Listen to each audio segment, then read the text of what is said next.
Hi, I'm Garrett Stanley, and I am a professor of biomedical engineering at Georgia Tech in Emory, and I also co-direct the Georgia Tech Neural Engineering Center.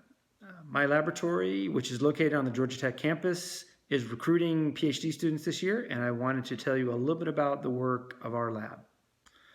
We work in the area of neural engineering, directly at the intersection of basic neuroscience and neurotechnology. Our vision is to be able to have a conversation with the brain. The brain uses a complicated code of bioelectric signals that enable us to take in information about the world, make decisions, move our bodies through the environment. Having a conversation with the brain starts with listening to the brain, which we often refer to as reading the neural code. We do this by using a range of electrophysiological and optical approaches, combined with computational tools to measure and make sense of the brain activity. Having a conversation with the brain also means talking to the brain, which we often refer to as writing the neural code. We do this with a range of electrical and genetic tools that let us manipulate brain activity on millisecond timescales. Our lab and many other labs around the world have really pushed the technology forward to enable us to really measure things and manipulate brain activity like we've never been able to before. And it really sets the stage for being able to control circuits within the brain. Engineers have been controlling things for a long time, dating back to centuries for simple devices all the way to the present when we control very complex things like aircrafts.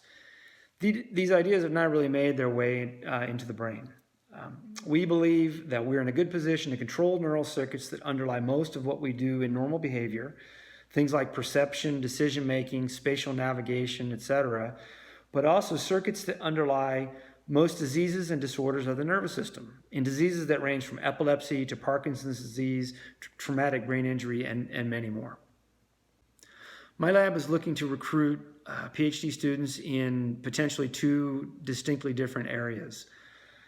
The first has to do with real-time feedback control of fast circuit dynamics in the thalamocortical circuit of the mouse using optogenetic tools, using light to activate genetically modified neurons. The second project relates to using machine learning approaches to tackle challenging problems related to the dynamics that underlie sensory perception, and specifically dimensional reduction approaches that help us span different temporal and spatial scales in the nervous system. All of the work of our lab involves a combination of experimental work as well as computational work. And finally, I've mentored many PhD students over the years with about an equal split going towards academic positions as well as industry positions. And one aspect that I take very seriously in the lab is trying to provide mentoring and professional development for helping the students in the lab in their next career step and beyond. We have a really smart and nice group of people in the lab. We work very closely and collaboratively on various projects that overlap to some degree, and it's really just a fun and exciting environment to work in, I believe. So if you're interested in this intersection between basic neuroscience and neurotechnology and want to apply what you know about biology in general and neuroscience using engineering approaches like signal processing and control, if that's exciting to you, then please contact me and I'd love to hear from you and we can talk further. Thanks.